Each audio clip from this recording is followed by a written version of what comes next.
for those who have not attended in the past, Dirigo Lab Speaker Series is a monthly event where founders and leaders share insight on how they capitalize on their target market, overcame challenges, and develop their products, providing you with actionable insight for your own products and processes. For more information, you can find us online at Dirigo Labs under our Speaker Series tab.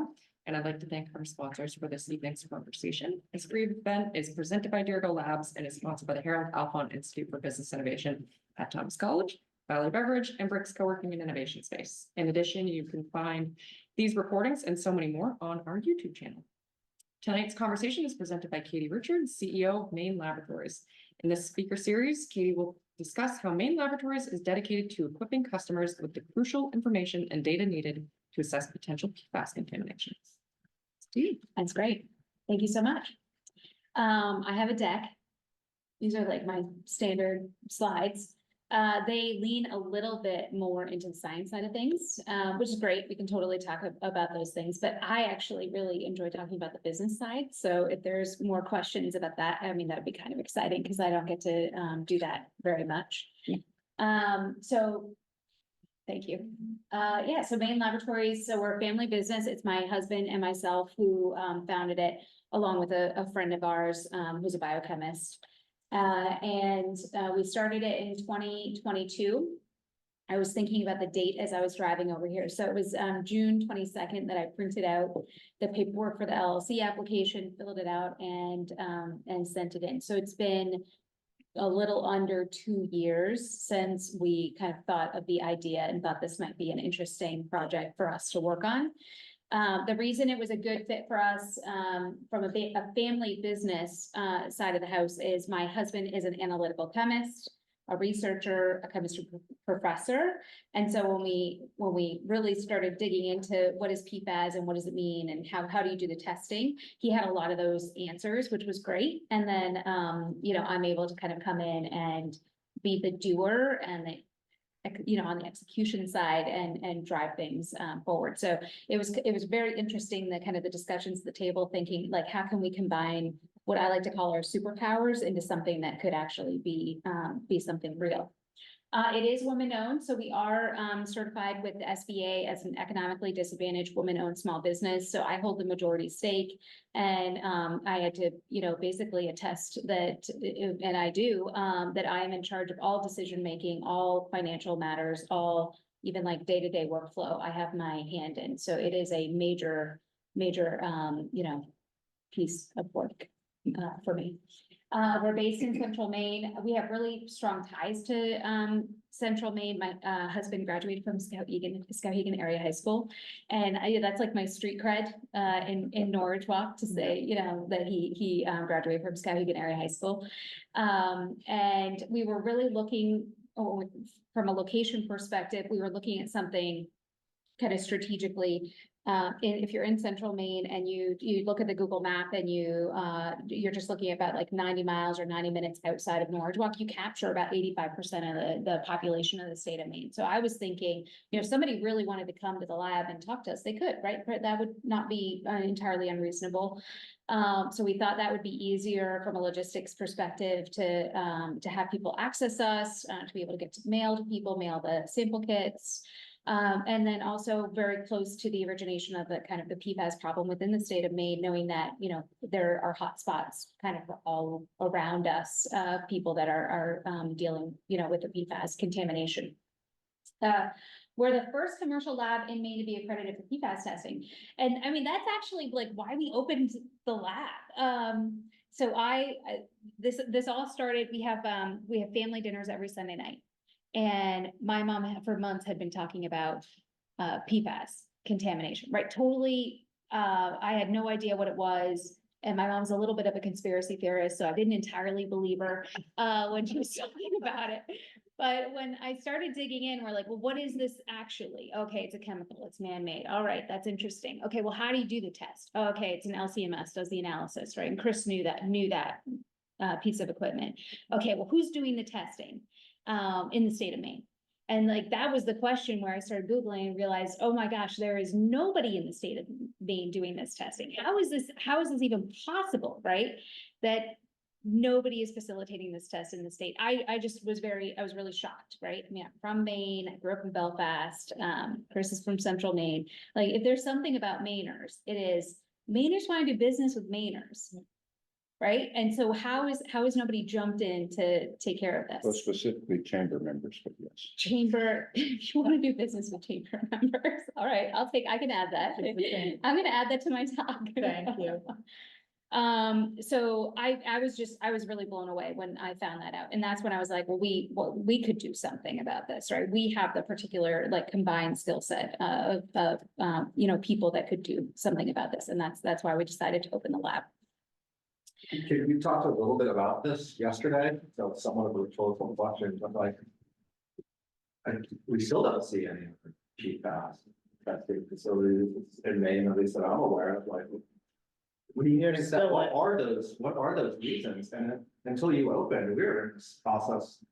For what, 2-3 years, sending every single test was going out of the state of Maine. Why did we have the human capital? Of course, why is this? I don't know what the delay was. I mean, I'm guessing maybe it was like some element of the unknown, right? Like, if nobody's doing it, nobody's seen it.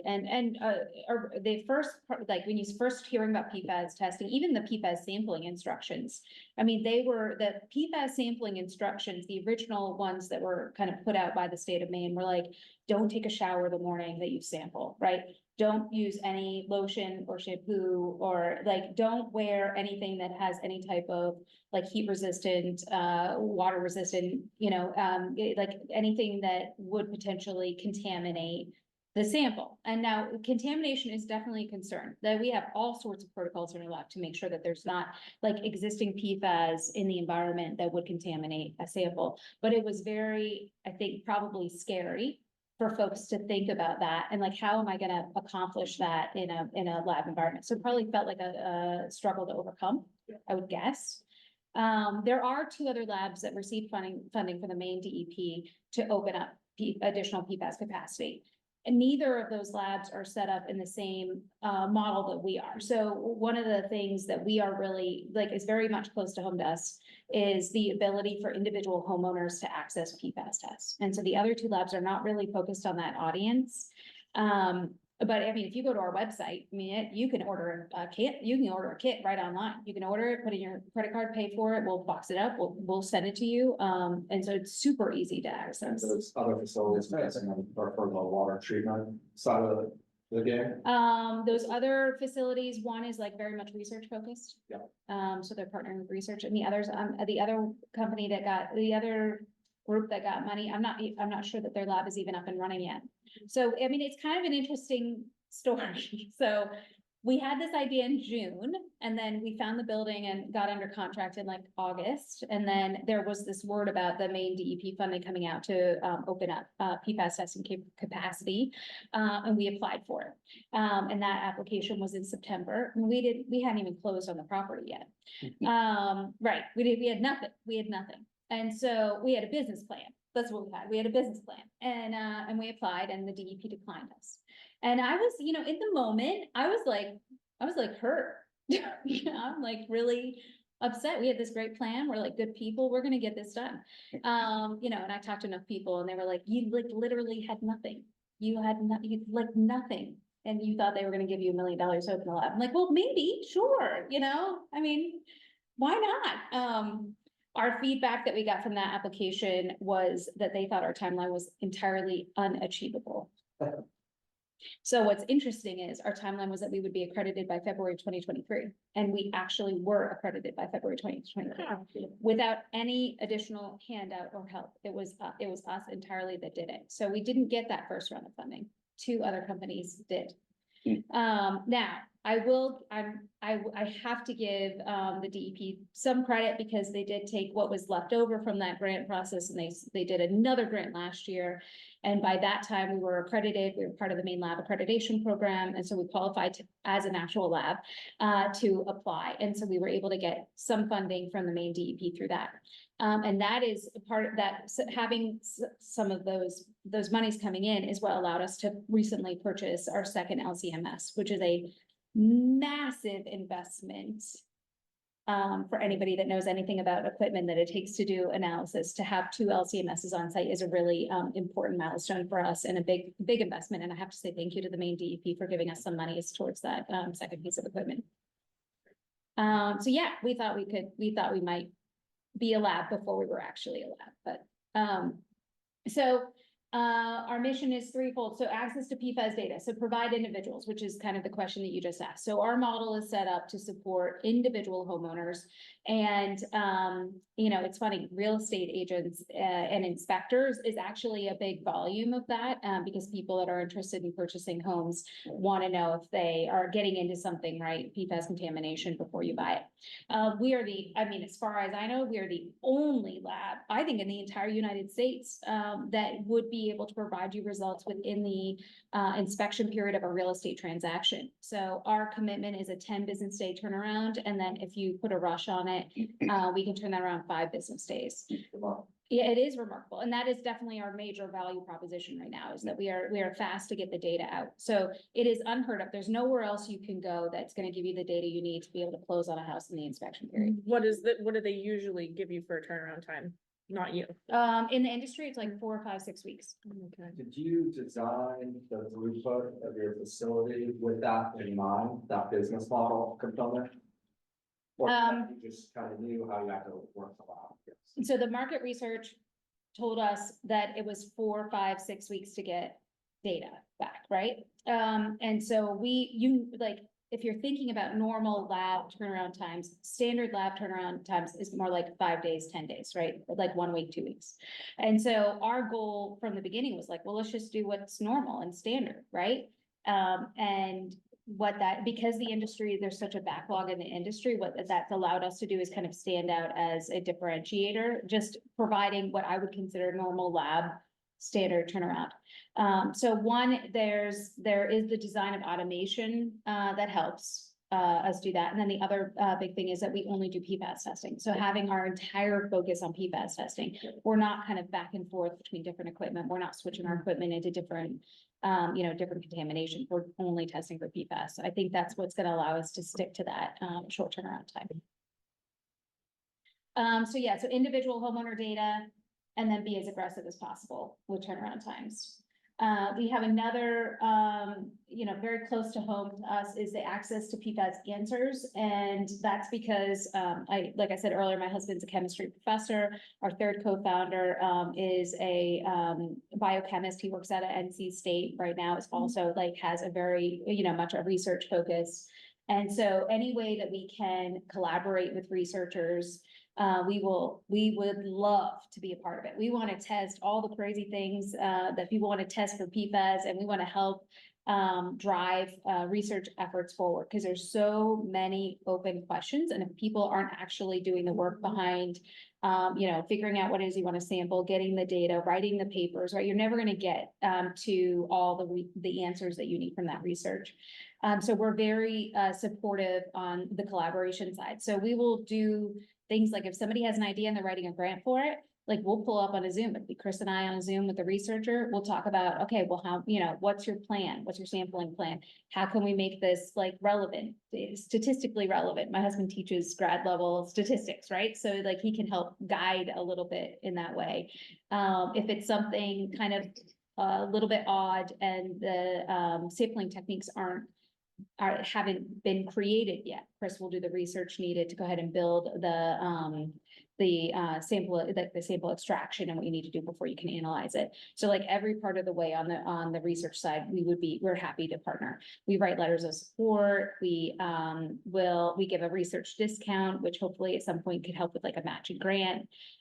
We'll review papers, we'll provide edits. So very deeply there to support research. With regards to research institutions as a client or a customer base, do you mean that also, say, a research institution somewhere in the US is doing this work, but they may need to outsource some of the research, whether it's in genetics, whether they're doing PFAS, where they'll send you samples directly and you'll send it back to the research institution? Or is this more kind of academic research? We do the testing for the samples. Yeah, absolutely. Just wondering, so sorry to be a little bit late, I'm just coming back from a Maine innovation event. Do you work with Maine?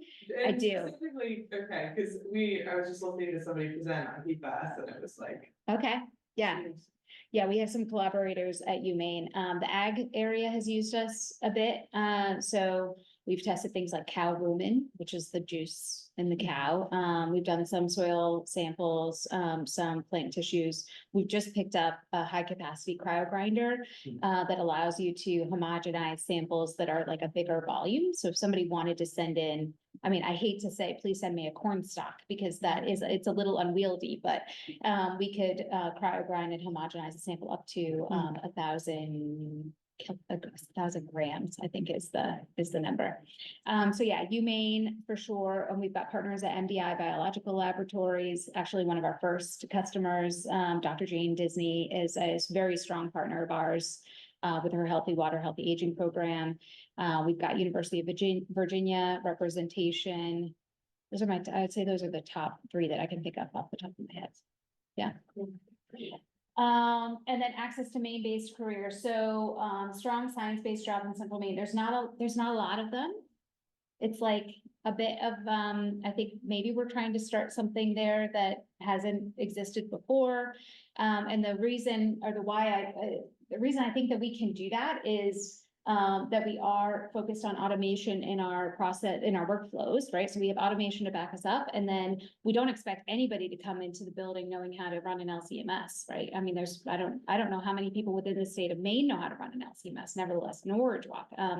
So what we do is we plan to have a very deep, thorough on-the-job training program so that you can take a recent grad, somebody who maybe, just finished a chemistry degree in 2024, they could come in and take all of that lab work that they did in undergrad, and they could apply it immediately to real life scenarios. Are you currently hiring or? I am currently hiring. Thank you. That was a great question. Thank you. Thank you for planting that. Yeah. No, we are. So we have a relatively new team. We just hired a brand new lab technical director who has a PhD in chemistry. And that's an upgrade in talent for us, which we're super excited about, because then it allows Chris has a PhD in chemistry, but it gives him somebody else to bounce off, like the analytical challenges and the problems they can problem solve together. And then we have two relatively new lab techs. One started in the middle of April, one started in the middle of May, and I'm actively hiring for a third right now. So I'm in the For lab tech. for another lab tech. Yeah, so flexibility. Yeah, so these are our three missions that we have in owning the business. And then this gets into some of the science, stuff. So PFAS, strong carbon, fluorine bonds. It's a man-made chemical. It has all the great qualities of all the products that you love, right? So heat resistant, oil resistant, water resistant, stain resistant, right? All of those things that you actually actively look for when you're shopping you're searching out PFAS. But they resist degradation, they persist in the environment, they love to move. So if they get into the waterways, they love to kind of move around the environment. Well, I understand they're like in my contacts too, which allows me to blink and then not to get stuck. I believe I've read that. Yeah, And yeah. heart stents. Yep. Acupuncture. I know, there was. I think makeup is another one, like waterproof mascara, I think is another big one. I mean, which is a little bit scary because it's in your, contacts, So right? contacts, right? Contacts, yeah, it's in your. So they're called forever chemicals, but I mean, what is the true shelf life, or is it forever? Yeah, they're called forever chemicals because they don't degrade naturally. Yeah. So over time, it's not like it's gonna just evaporate or disappear. It would be in the soil, basically. There's no half-life for it. Well, so in human, there is a half-life in a human, I believe it's like a 6 or 7 year half-life. And so if you're drinking from a well that's contaminated, right, and you continue to contaminate, and that half-life is so long, that's a long half-life, then you're never gonna get rid of it. It's gonna continue to bioaccumulate. Now, depending on the cows, I think the half-life is like 3 to 4 months. Right, which is that's very different. That's lower term. So that's why you might see things about, articles about farms where you can take a cow off a contaminated pasture, put it on a fresh pasture and feed it non-contaminated food, and it will actually come out of the system. And you could test the milk of the cow and you can see the PFAS go down over time. We also test cow serum, so cow rumen, cow serum, cow milk. And you can see that successfully happening over time. So it depends. So sources of contamination, so you've got manufacturing of all those great products that we just talked about, and then you've got, of course, the purchasing of the great products that we talked about. And then, landfill for the waste, and then, the manufacturing, it's funny because we talk about wastewater. There are some manufacturing plants that would just take their effluent would just go straight into a river, right? So you don't even have a wastewater treatment plant in between it. And so you've got wastewater treatment plants, water treatment plants, and then after that, influent goes through whatever treatment it's going through, it will eventually go back out into a water body. Now these, you can't blame the contamination on the treatment plants. Right. Because they've been treating the water as they have needed to, like aligned with whatever regulations have been in place for the amount of time that PFAS has been in the environment. PFAS has been in the environment since the 1950s, so we're talking 70+ years. So they didn't even know, they're doing all the testing they need to do to make sure that water is good and appropriate to go back into the waterways. They didn't even know PFAS existed to be testing for it because it had never been regulated before.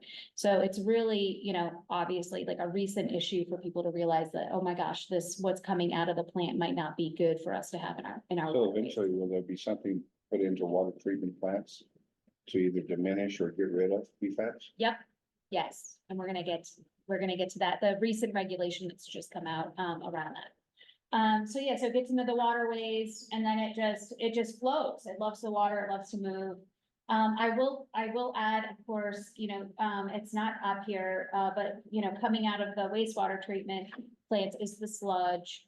And the sludge is what, was deposited on farmland, across the state of Maine. And so that sludge being in the soils is part of that, that whole process. Maine was not special in doing that. There's many states out there that also, did that sludge spreading program. And there's many states out there that still do the sludge spreading, even though, health effects. What I think is fascinating, and this kind of goes back to our first mission about getting the answers, is the only reason anyone has been able to make any progress on PFAS is because there was enough research that was done and they were able to get enough people and enough connections to the spots that have massive PFAS contamination and be able to document the health effects. And that's the only reason we've been able to make any progress with it. And I think about now, like with the doors opening and people asking deeper and different research questions, like I think this is probably the tip of the iceberg, right? And it's what's allowed us to open up and say, okay, well, maybe this is a bigger problem and really start researching. I wouldn't be, I mean, I hate to say that, in other I quarters. would agree with that. I wouldn't be There's so many other things that affect all of those, Mhm. even more that have been publicized anyway. Yeah, it's really wild. So can I ask you a question? So this is like the effects on humans. Yep, yeah, But you were saying earlier, a cow could come off contaminated land, Mhm. get on a fresh pasture, and you can see it come out of its systems. Yep, They don't that's right. suffer these kinds of. Well, that's a great question. I don't know the answer to that question. I don't know if anybody knows the answer to that question. Like, what is the long-term effect if you have a cow that's on contaminated land for, Whole 5 life. years, right? Or its whole life, right? What do you see as, degradation of the health of the cow? I don't know. I haven't read anything on that. I don't even know that that's been documented. That's a great question. PFAS in Maine, so anybody that's interested in PFAS has probably come across this map. Yeah, so there's thousands of different compounds what we do for analysis, out of the thousands of different PFAS compounds, we do targeted analysis on the LCMS of somewhere between 20 and 40 compounds. So that in and of itself is a gap, right? If you're only measuring up to 40 compounds out of, say, potentially 10 to 12,000 PFAS compounds. Now, what I would say to make you feel a little bit better about that, because I see your face, is we are measuring the most prominent PFAS, and so PFOA and PFOS. Those were the first two that were invented and that were in the most used before they found potential issues with them in like the 80s or 90s, and they kind of came out of you know, they came out of, fashion. And so if you can measure for those two, you're probably getting a bulk of the PFAS. And then there are other PFAS, compounds that we're measuring that act like others, and so you can get kind of a feel for how much PFAS is in it. There's another, if I think about like other things that would be very interesting and maybe a gap in the business that we would potentially like to get into at some point is there's a way to measure total organic fluorine, and then that gives you a total number of PFAS. It does not break it down by compound, so you just get like a total number, right, where our analysis is specific compounds data. You find it in public water systems? Yes, yes. And I'll show you where you can find that information yourself. So as a real estate agent, if I sell somebody a house with public water, I should recommend they have it tested for PFAS, right?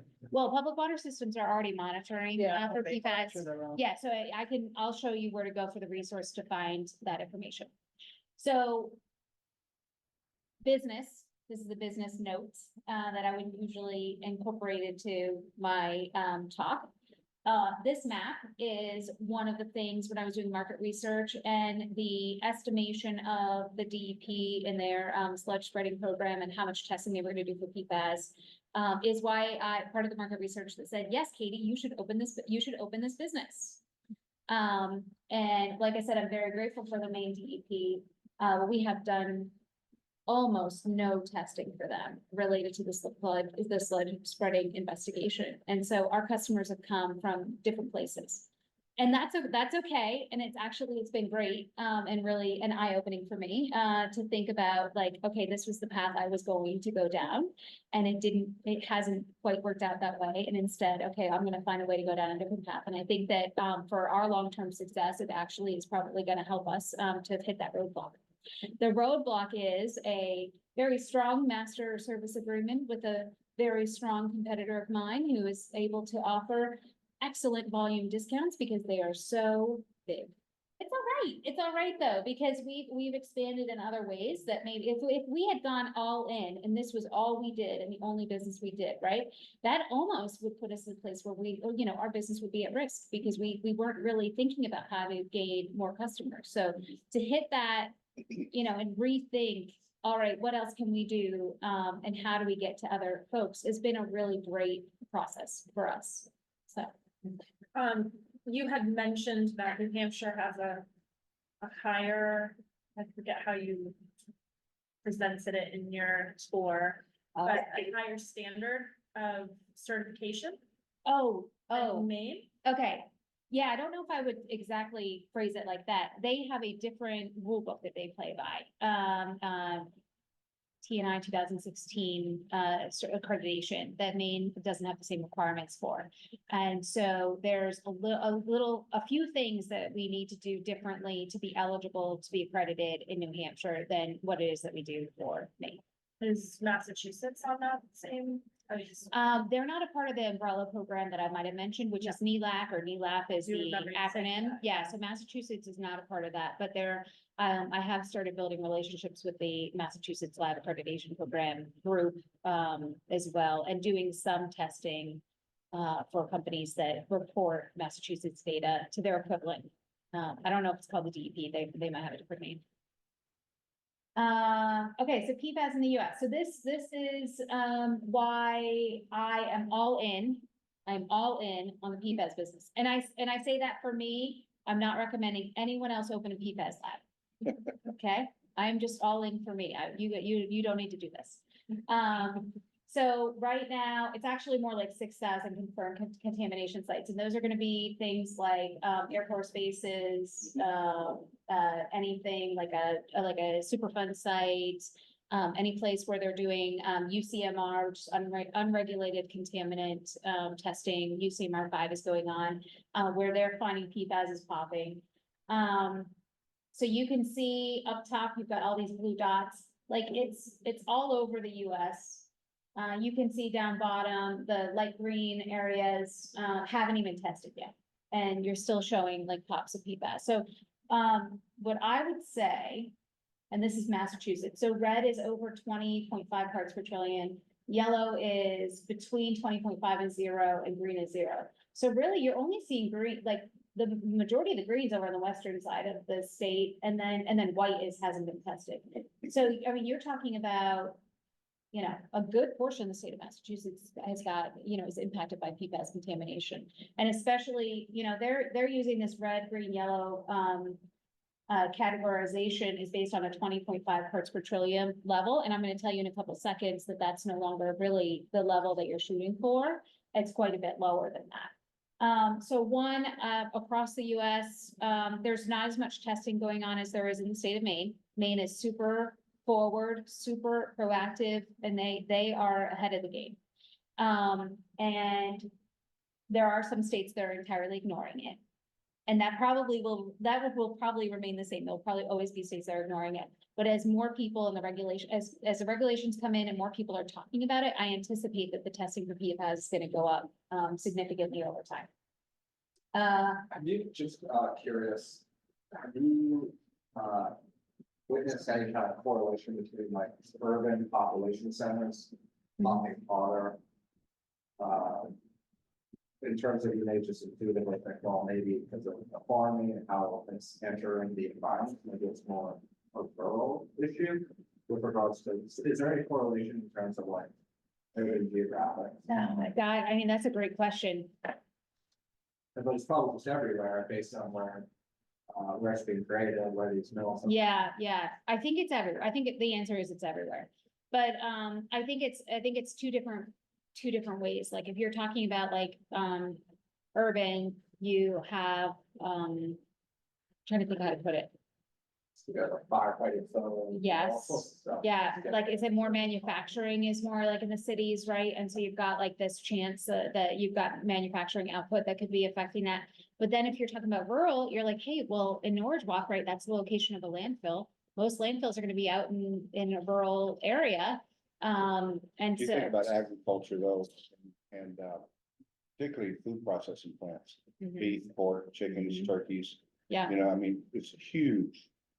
And they're all over the states yeah, and well, all over the world. But yeah, I think that's a great call out. I haven't Yeah. heard that specifically, but I mean, I wouldn't be I've surprised by worked that in at the all. industry, so, yeah. Yeah, I wonder another one that could also be possible is like textiles or clothing. oh, 100%. Yeah. Textiles and clothing, manufacturing, Yeah, yeah. yeah. And then Maine gets kind of beat up on, you know, because the paper manufacturing plants they had all over. Right. I've been to conferences before and, you know, I went up to a guy who had a compost business in northern New York.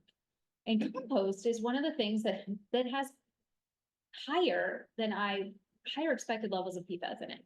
And that's because some compost is using like outputs from wastewater treatment plants, right, to build the compost.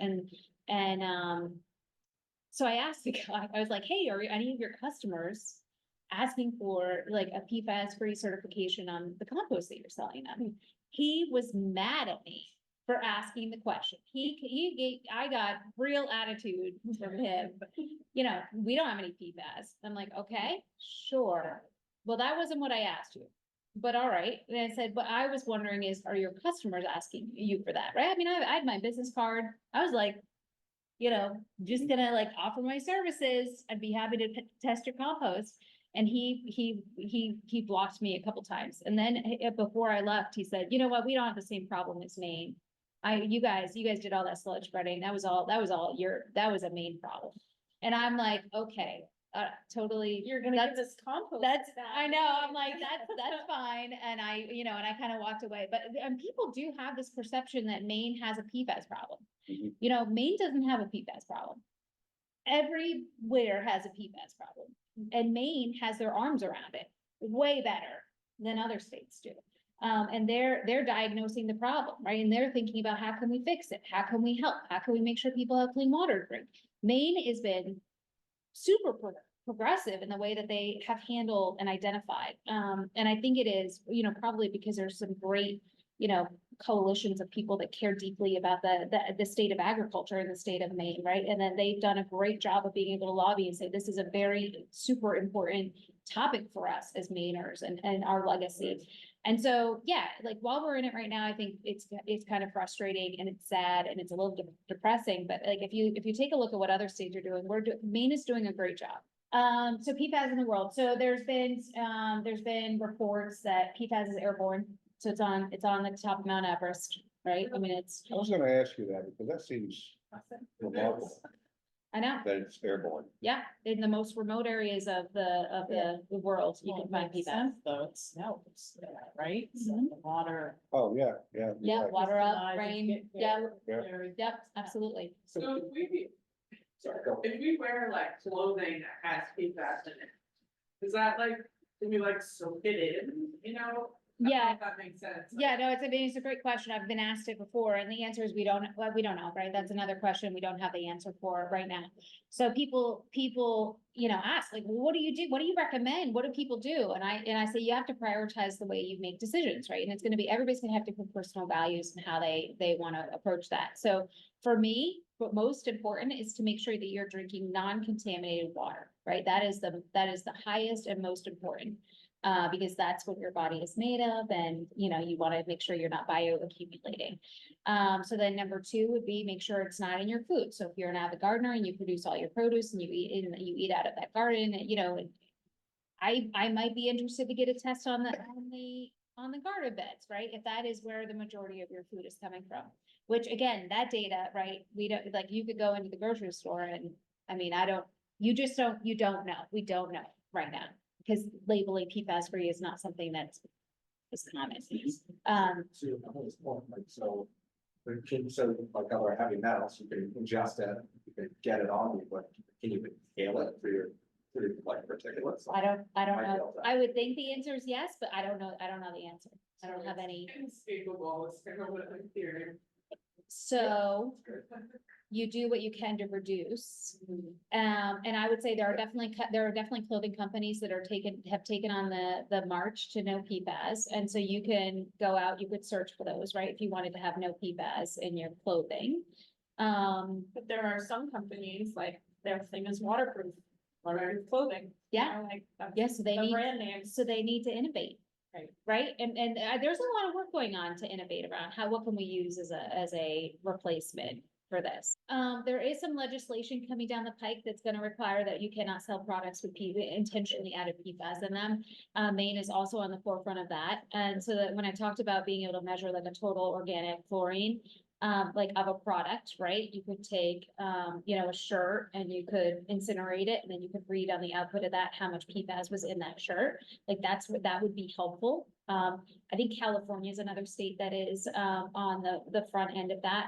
And so what's happening is you've got these big companies, right, who sell all over the United States. And if one state says you cannot sell clothes with intentionally added PFAS in it, right? It changes their entire model, because they're not gonna have a special set of clothes that you only sell in Maine.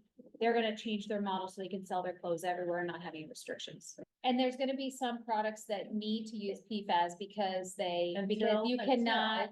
Innovation happens. Until and it's innovation something happens, as right? good PFAS as is gonna be required to make the product, which is critical and essential for something, right? And in this case, it's your skin, and we need that. So, yeah, I'm sure that there are so many people having a very deep, intelligent conversation about it, and I'm very interested to see what the outcome is.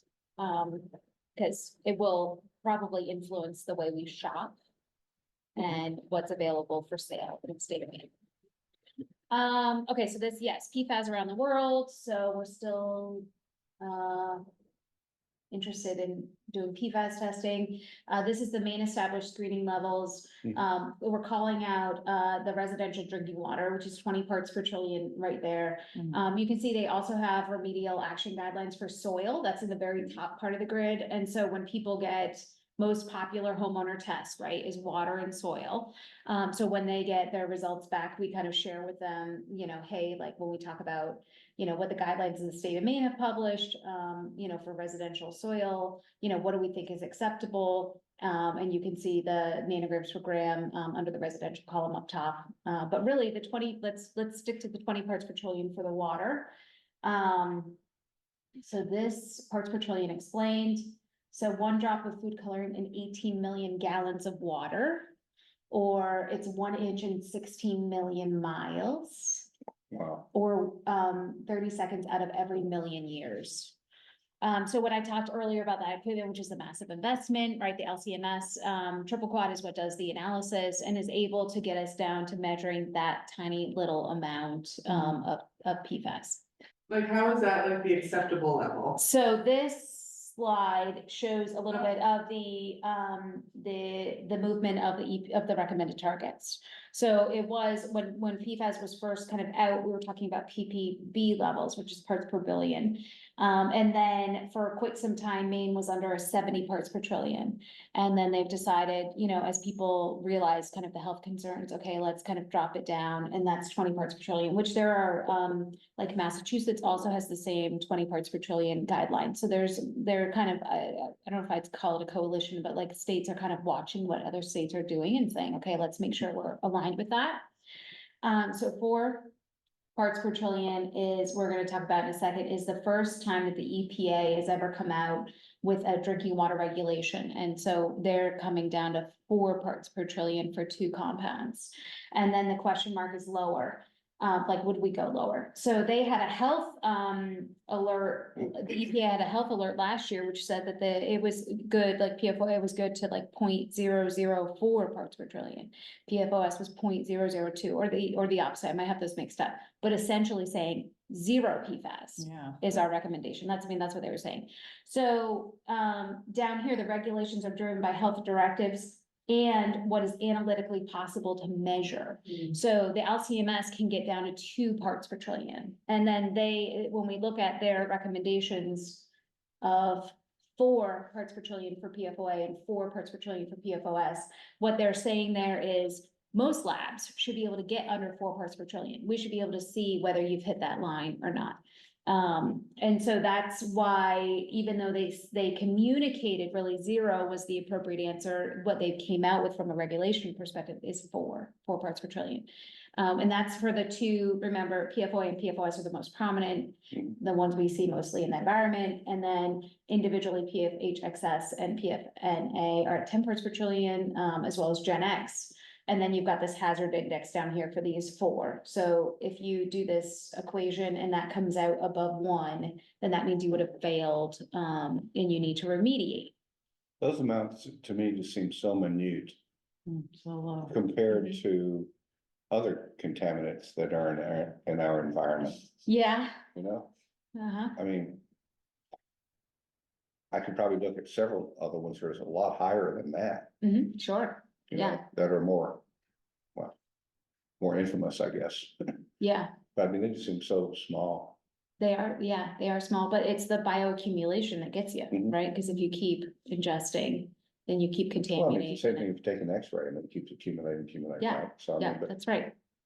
Yeah. Just on just the complexity for your lab at per trillion, the practical matter of that, can you touch on like even traditional test tube caps would test top for PFAS? What is Oh, yeah, that's a great question. So we talked about like our, contamination protocols, right? So one of the things that we do, with every single consumable that comes in, we order it, so make sure it's PFAS free, right? Like that's the order.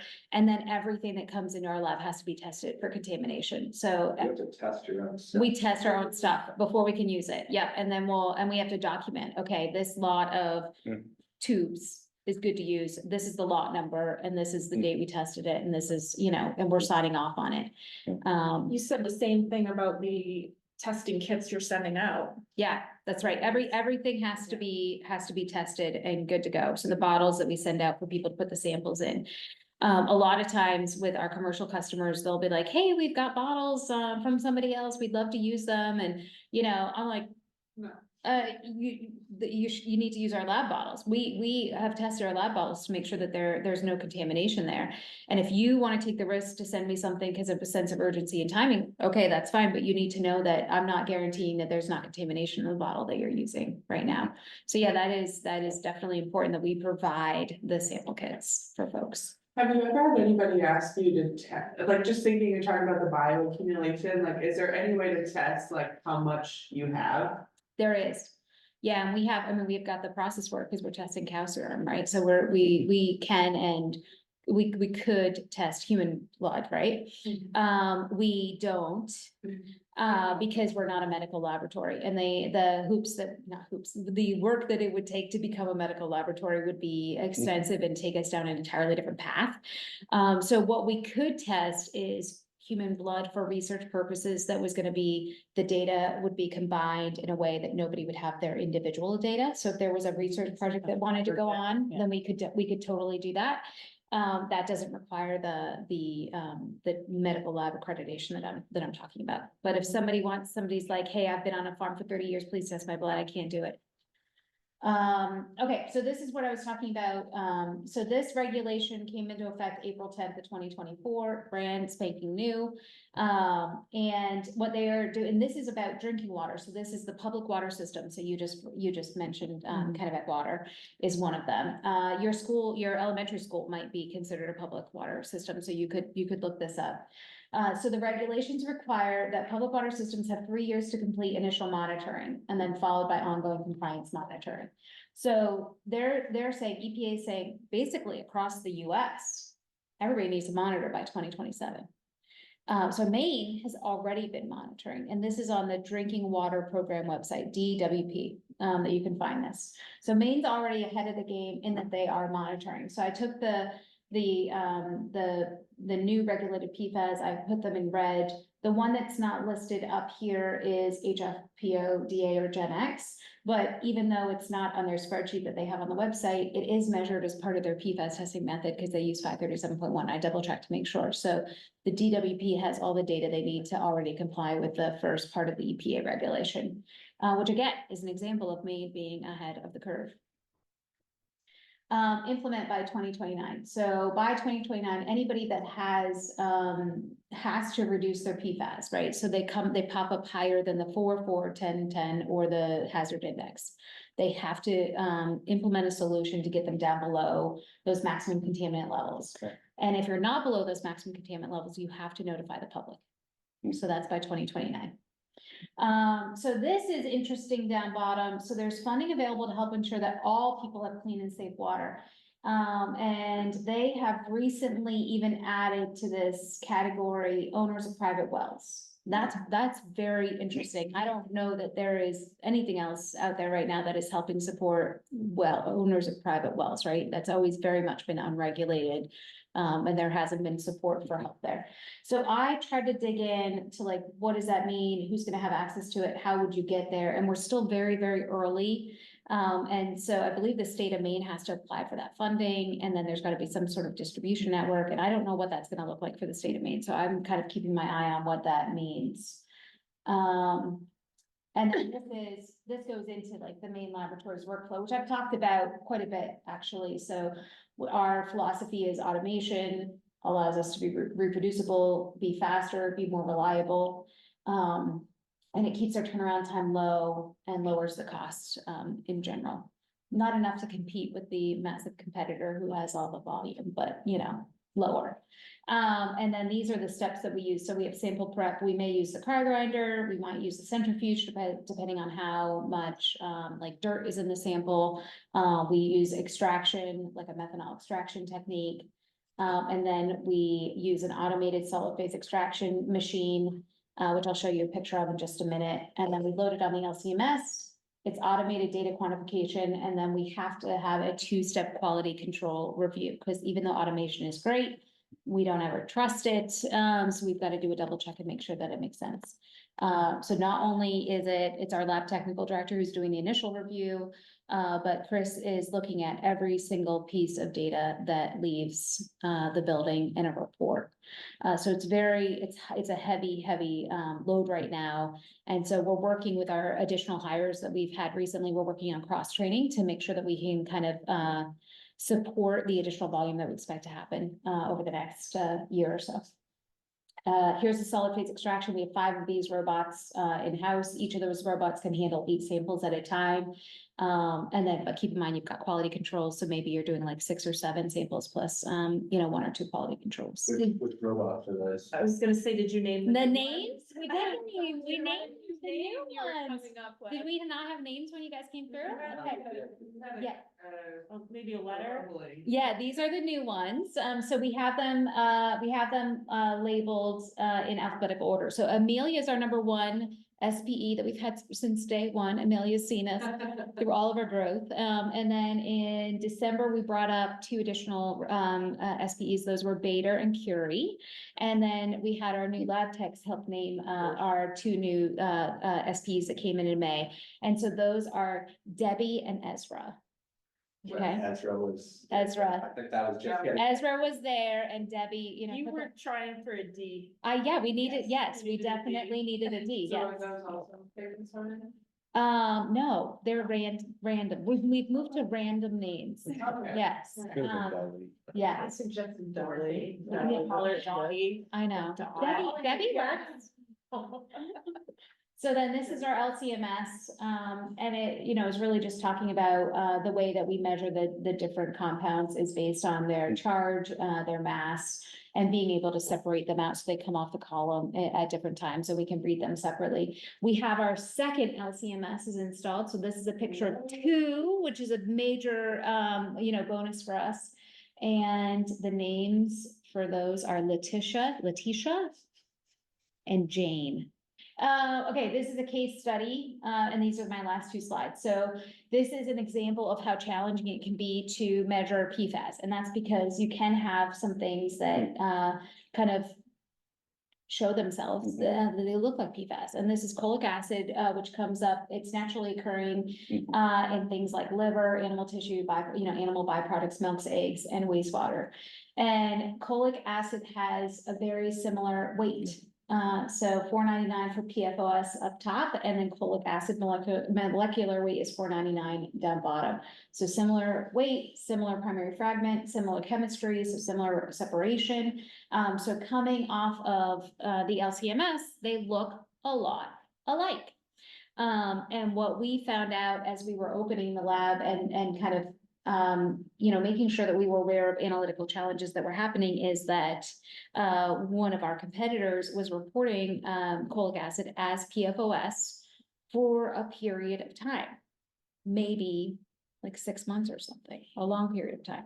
And if you think about what the impact that could potentially have to, say, a dairy farm who is measuring the PFOS in the milk that they're testing, right? And you keep getting this higher level of PFOS that keeps those cows at a commission. You can't sell the milk.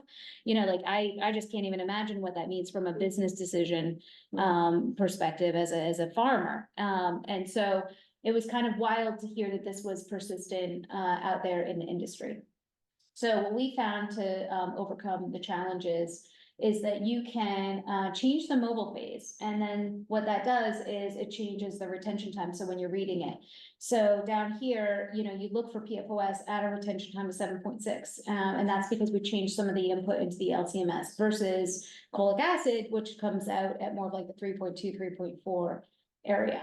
So you wouldn't even see that cholic acid because it wouldn't be showing up in the frame of the window that you're looking in. The other thing is that PFOS typically has a branched component, not typically, every time has a branched component. So If you're looking at cholic acid and there's no branch, you're like, okay, that's weird. That can't be right. So any person that would be looking at that data and doing a quality review should immediately know that there's something wrong with this PFOS.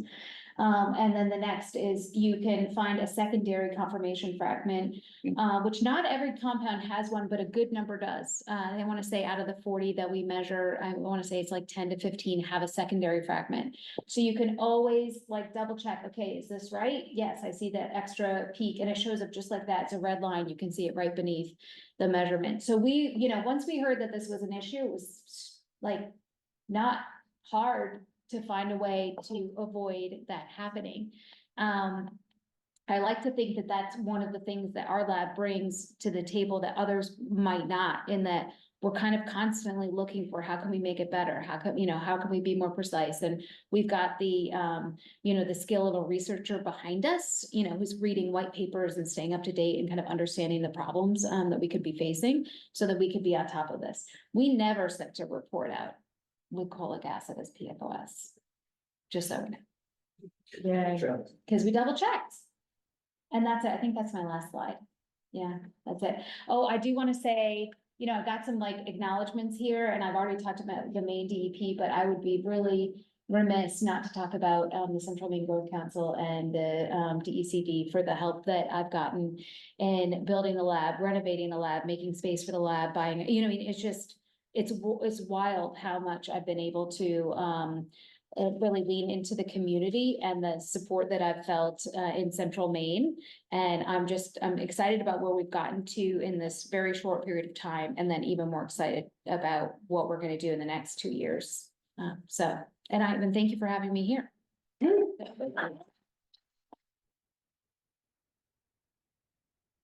Katie, that was amazing. What a wonderful presentation as well. That was so succinct and easy to understand on complex subject matter.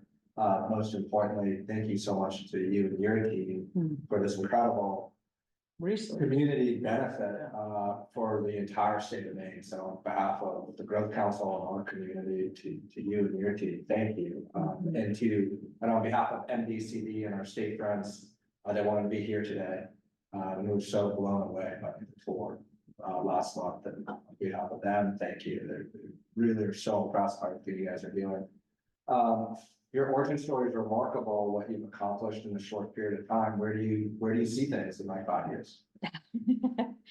I mean, I've got a lot of different ideas. I think the expansion, to be able to support what we need on the product testing side would be kind of a near-term goal for me, and the next major thing that I'm focusing on, now that we've gotten the system redundancy in-house and we're getting the people redundancy and the cross-training, right? That, like, once we hit that milestone in the next 60, 90 days, that gives me the focus on the total organic side, fluorine side of the house.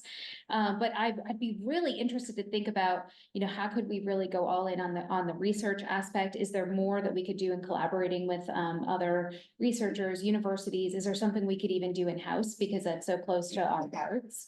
And then, you know, I also wonder about, I have a lot of ideas, Garvin. I'm not sure if you wanted me to say all of my ideas, but I do think it would be interesting to have a bit of a nonprofit arm where we could pull in, but kind of combined with workforce development. Like, wouldn't it be nice to have us be a bit of like a part of a path? So you come in, you show interest in doing some type of science-based career, you know, maybe you're in Central Maine and you're not getting access to, like, know what that's all about, right? Could we kind of share some on the job training and, hey, this is what real life looks like. This is what day-to-day is. So before people are making, you know, that commitment, they can kind of understand what it would mean to get into More that intense career. than job shadowing. Yeah. So that's a little bit further down the pike, but I think there's a lot we could do with our little teeny farmhouse Internships. in Norwich Walk. I know. We're hoping this summer. I actually think it was better we didn't get an intern this summer, because we have had this growth in development with new onboarding, and it's very good to be able to focus on that. I want an intern when they come in to have a really good experience, and so I don't know that I would have had the attention to give them this year. This conversation has been sponsored by the Harold L. Fund Institute for Business Innovation at Thomas College, Valley Beverage, Converts Co-working and Innovation Space. Have a wonderful rest of your week.